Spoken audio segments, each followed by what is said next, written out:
Zinedine Zidane, vainqueur en 1998, certainement le joueur le plus emblématique, on dirait aujourd'hui, le plus mythique de son époque, dont la notoriété excède largement les terrains de football, parce que de manière excessive, on l'a comparé à Martin Luther King, à Gandhi, à l'abbé Pierre, bon, ce qui est beaucoup trop de mon point de vue. Bon, c'est un joueur qui dispose d'une très très grande vision, d'une technique extrêmement élégante, d'un jeu extrêmement fluide, d'une grande capacité de frappe, en particulier sur les coups francs, d'une virtuosité très calme. Et pour moi, Zidane, c'est le prince de la virtuosité.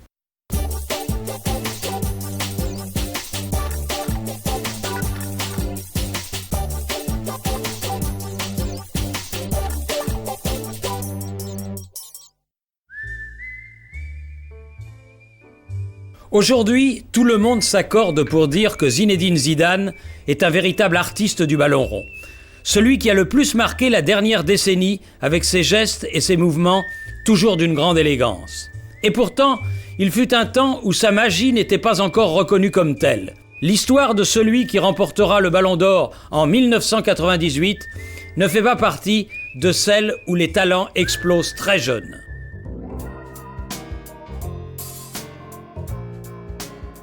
Quand le Français arrive à la Juventus, son rendement est encore trop faible, son placement tactique encore trop limité. Le tournant a lieu à la 6e journée, alors que les critiques se font déjà sentir.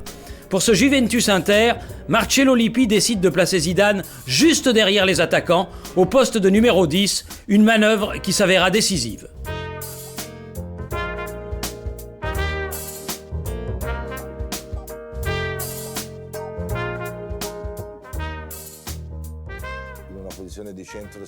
Il a pris le ballon sur le côté gauche du but, tout juste hors de la surface de réparation. Et après un demi-tour, il a frappé très fort du gauche, avec une grande précision. Zidane, e c'è il gol! Io ho notato l'abbraccio che hanno dato i compagni di squadra a questo giocatore, ne aveva bisogno. È un sintomo di grande stima nei confronti di questo giocatore che fino adesso ha avuto delle difficoltà. J'étais submergé par l'émotion. C'était la sensation, non seulement pour moi, mais pour tous ses coéquipiers et tous ceux de notre club, qu'avec ce but, ce grand joueur allait enfin pouvoir s'exprimer.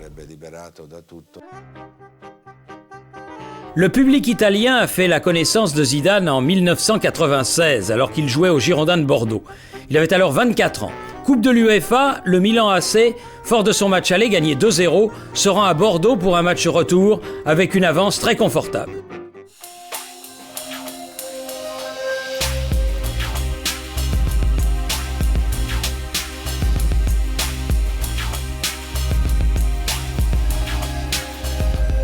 Lo schieramento 4-4-2, anche se Zidane, partendo dal centrocampo, potrebbe aggiungersi alle punte Dugarry et Tolo. Zidane se place immédiatement entre les deux lignes, mettant ainsi Baresi et ses partenaires dans l'embarras. Zidane, gran controllo, buon il tocco, applausi per lui, Lissarazu, Zidane, gran numero tra i due. Le Milan AC concède rapidement un premier but. Le match se fait de plus en plus dur. Capello adopte une mesure d'urgence et remplace Eragno en difficulté par Albertini. Mais Zizou continue son festival. En seconde période, Zidane gratifie même le public de plusieurs interventions défensives de grande classe. Riesce a pescare Zidane, buono il suo primo tempo, ancora lui. Cerca il numero Zidane, fra due uomini subisce anche fallo, gran numero di Zidane. Zidane, basso, c'è la deviazione, Dugarry, gol!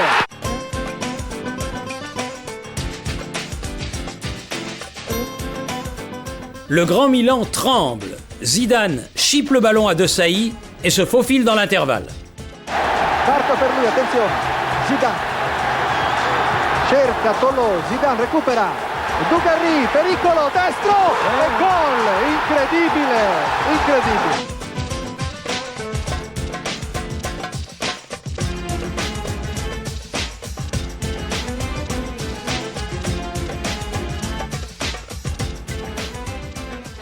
Dugarry, è finita. incredibile disfatta del Milan a Bordeaux. Non, pour moi, la Juventus est un grand club. Quand j'étais petit, c'était la Juventus. Et en Espagne, c'était Barcelone. Donc c'était pour moi ces deux grands clubs. Et disons qu'aujourd'hui, c'est un petit rêve qui se concrétise. Mais une fois arrivé à la Juventus, Zinedine rencontre certaines difficultés d'adaptation. En effet, il a eu un peu de mal au début. Il n'était pas content de la manière dont il jouait. J'ai profité d'une occasion pour lui parler dans les vestiaires, pour lui témoigner toute l'estime et la confiance que j'avais envers lui, qu'il pouvait jouer tranquillement. Je lui ai dit, tu dois savoir que tant que je serai entraîneur de la Juventus, tu joueras toujours. Et je pense que ça lui a donné une grande confiance en lui, ça.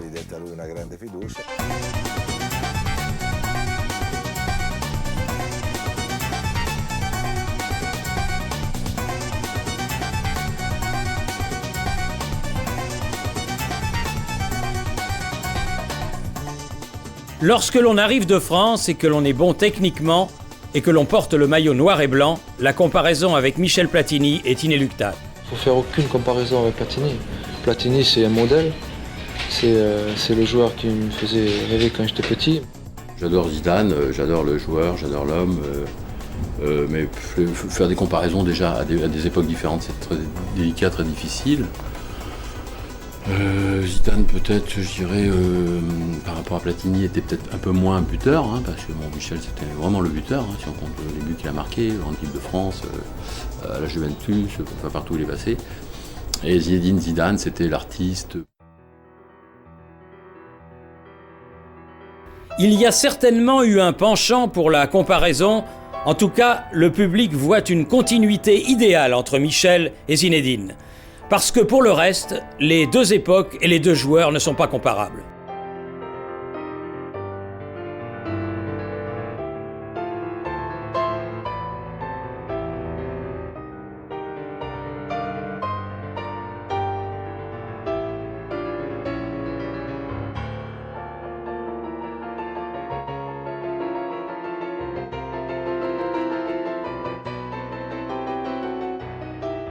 Platini, c'est autre chose.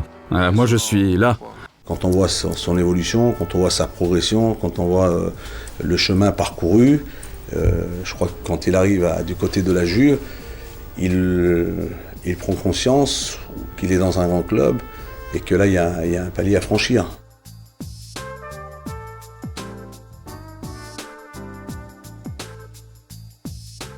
Ce niveau, c'est le niveau, le grand niveau, c'est de côtoyer dans une Serie A encore les grands clubs ou les grands joueurs.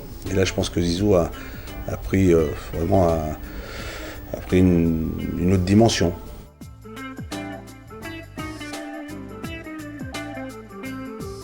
Zidane, c'est Zidane. Platini, c'est Platini.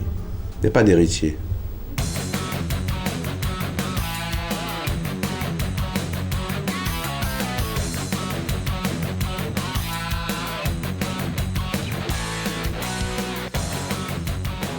Certes, mais comment doit être fait le numéro 10, nouvelle génération, avec un gabarit adapté pour résister aux charges et une rapidité d'exécution supersonique? Ce sont là en tout cas les ingrédients qui ont fait de lui l'acteur indispensable durant 2 ans. 2 ans au cours desquels la Juventus a presque tout gagné. 2 championnats nationaux, une coupe internationale et divers trophées. Seule ombre au tableau, et non des moindres, avoir perdu 2 finales de Ligue des Champions. Surtout, en 1997, la Juve perd une occasion impardonnable de gagner ce trophée, après avoir battu dans une demi-finale de rêve l'Ajax, où la performance de Zidane frôle la perfection. 3-1, Nick Amoruso sfrutta però una grande azione di Zidane.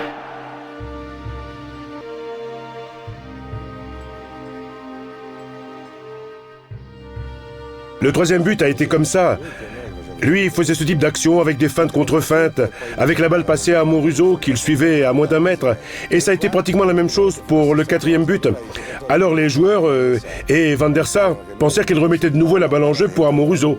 Alors qu'en faisant cette feinte, il attira dans les buts. C'est ça la Juventus de Lippi, belle et insaisissable. Zidane en est le leader silencieux. Le seul défaut de Zizou, c'est qu'il est trop gentil, donc ça veut dire qu'il est trop collectif. Et qu'à certains moments, au lieu de donner une passe à son partenaire, il aurait pu tirer, marquer, des buts qui lui auraient valu une reconnaissance un peu plus importante que celle qu'il a, qui est déjà pas mal.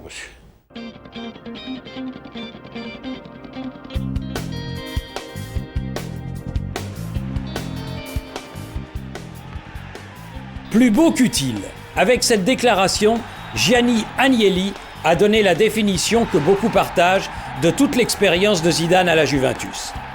Et c'est de ce jugement populaire qu'a en grande partie dépendu le déclin de l'aventure turinoise du Français, qui n'a plus gagné de trophée après la victoire en championnat d'Italie de 1998. Je dirais que sur le plan technique, sur la façon de toucher le ballon de façon personnelle, le répertoire de Zinedine Zidane est beaucoup plus grand. C'est vraiment un joueur haut de gamme, un joueur esthétique que l'on aime voir jouer. Il joue sans aucun problème des deux pieds. Il contrôle les zigzags du pied droit et du pied gauche. Il voit le ballon toujours avant les autres. Et s'il existe une action technique et qui peut le définir, eh bien, c'est son contrôle. Il quitte vite le ballon afin de tirer immédiatement.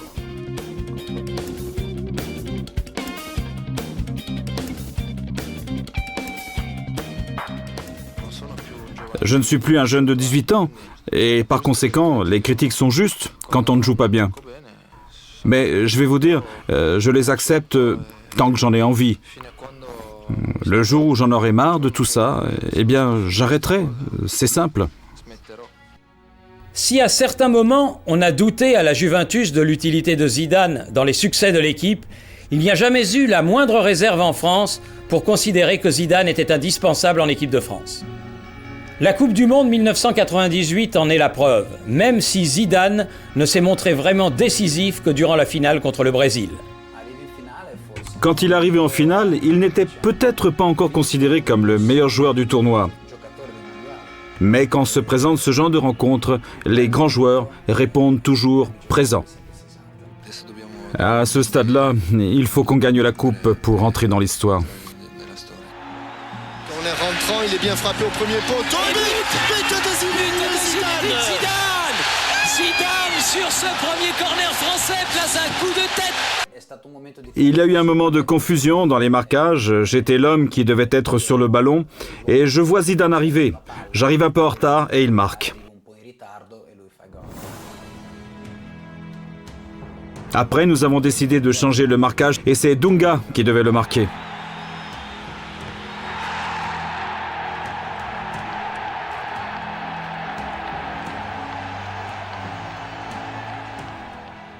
Dunga glisse et Zidane marque. Parce qu'en 98, la finale de la Coupe du Monde, on a vu pratiquement que Zidane. En 2006, lors de la quart de finale contre le Brésil, déjà contre l'Allemagne, il avait été géant. Contre le Brésil, on a vu pratiquement que lui. On aurait dit que c'était lui, le Brésilien, parce que d'habitude on est tellement en extase devant le football brésilien que là c'est lui sur les gestes techniques surtout, il a démontré qu'il était redevenu lui-même. Forcément content, satisfait et je veux dire heureux parce que je crois que c'est la plus belle satisfaction qu'on peut avoir personnelle. Pour moi, être Ballon d'Or, ça veut dire plein de choses. Ça veut dire que dans l'année qui a été écoulée, j'ai fait pas mal de choses et qui ont été bien, donc je suis content pour tout ça. Zinedine Zidane.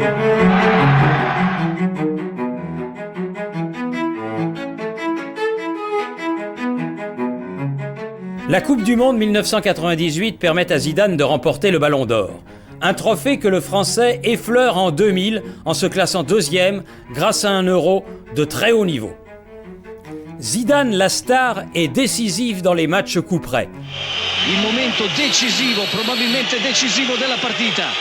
Zidane, la palla in gol, non poteva sbagliare, non ha sbagliato e ha spedito ancora una volta la Francia in finale.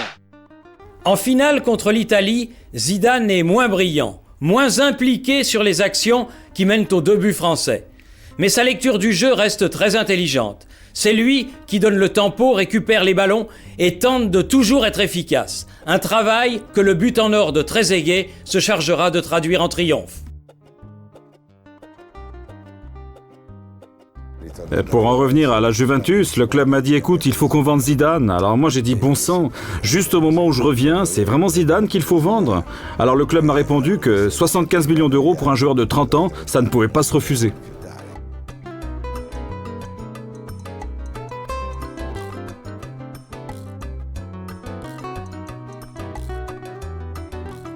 Au fond, au-delà de toute explication sur les exigences de celui qui l'a vendu, l'arrivée de Zidane au Real Madrid reste somme toute cohérente. Parce que si le projet madrilène est de construire une équipe riche en stars, le Français ne pouvait pas ne pas devenir tôt ou tard un galactique. En Espagne, dans un football moins tactique qu'en Italie, Zidane trouve des espaces pour faire étalage de sa classe. Pur moment de bonheur, sans tenir compte des résultats qui ne manquent pas, comme le titre de champion d'Espagne conquis en 2003. Dans son choix de rejoindre les merengues, il y a aussi ce désir de perfectionniste, la volonté de gagner le seul trophée qui lui a toujours échappé, la Ligue des Champions. En 2002, Zidane est une star absolue.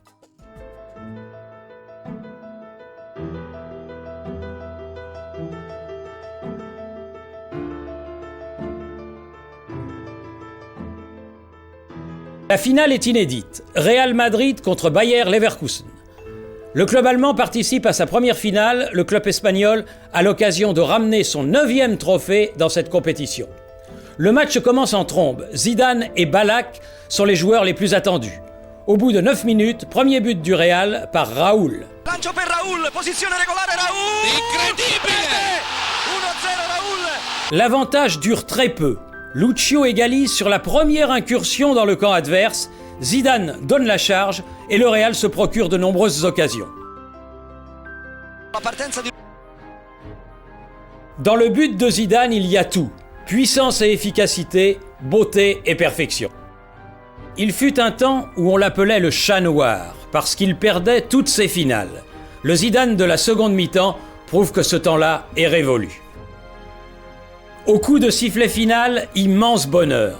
Il aurait mérité au moins un autre ballon d'or au regard de son palmarès. Mais c'est son impétuosité excessive qui lui a sans doute privé des ballons d'or 2000 et 2006. C'est sur une victoire en Ligue des Champions et une autre en Coupe intercontinentale que s'achève la période dorée des Galactiques. Et malgré les nombreuses étoiles que compte l'équipe madrilène, le Real ne gagne plus. C'est aussi pour cette raison que Zidane fait ses adieux au football. Le 26 avril 2006, lors d'une conférence de presse, Zizou annonce qu'après le mondial, il mettra un terme définitif à sa carrière. Son émotion est palpable, la fierté du devoir accompli se lit dans son regard. Un des plus grands champions de tous les temps se retire, emportant avec lui son génie. À la fin de cette saison, je quitterai le football. Son dernier match sous la tunique blanche du Real Madrid ne s'effacera pas de sitôt de la mémoire. Pour un au revoir, le décor est prodigieux. Bernabeu tout entier se lève pour lui dire merci. Remercier ce numéro 5 qui pendant 5 ans leur a offert des gestes incroyables que seul un magicien du ballon rond sait accomplir. Multipliant les performances de haut vol et inscrivant 78 buts en 197 prestations. Certains buts feront d'ailleurs le tour du monde.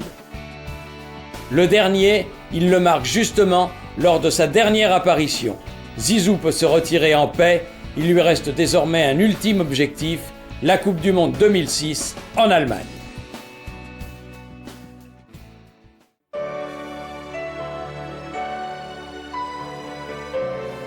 À la veille du mondial, la France est une équipe K1K, mais Zizou s'impose au fur et à mesure de la compétition.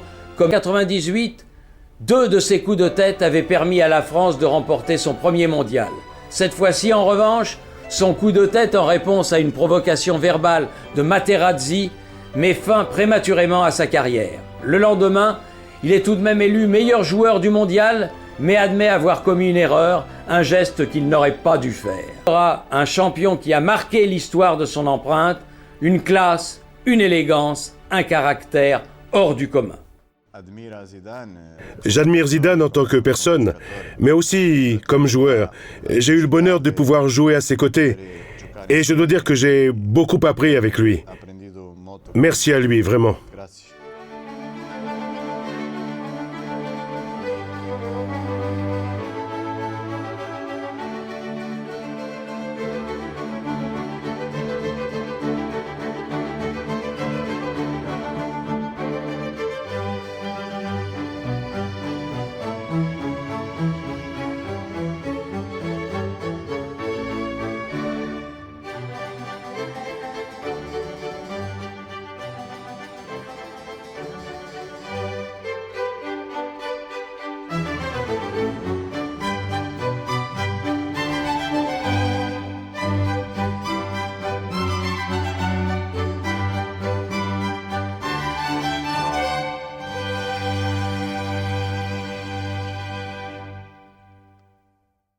Zizou a été champion du monde avec une équipe qui méritait d'être championne du monde, champion d'Europe. C'est tout, quoi. Il y a pas... Moi, je suis pas les chiffres et tout, etc. J'estime surtout que le sport, ou le football, ou un autre sport, l'importance pour justement un sportif de haut niveau, c'est de pouvoir s'exprimer de la plus belle des manières, à un moment donné. Donc il y a des matchs références, qui sont des fois peut-être des défaites, mais où il y a eu un collectif, il y a eu un engouement, il y a eu quelque chose de magique qui s'est passé, et qui surtout rassemble.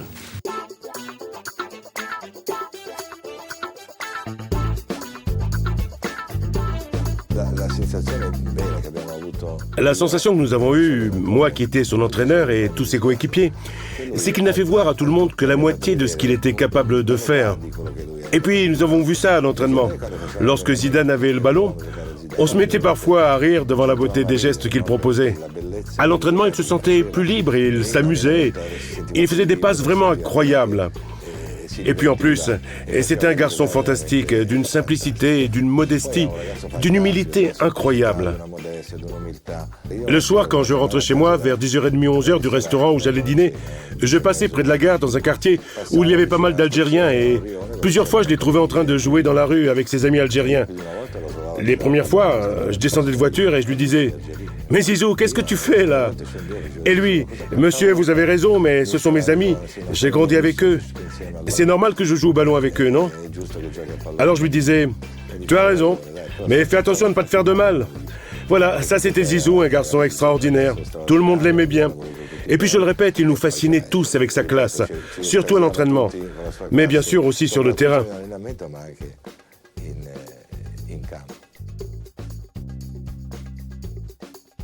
Zizou, il l'avait aussi, mais sauf que son caractère, si vous voulez, c'est comme le scorpion qui pique, même quand on lui dit de ne pas piquer. Eh bien, lui, c'était de donner une passe, de faire une passe de trop, peut-être, plutôt que de tirer, quoi. Et ça, il en a souffert.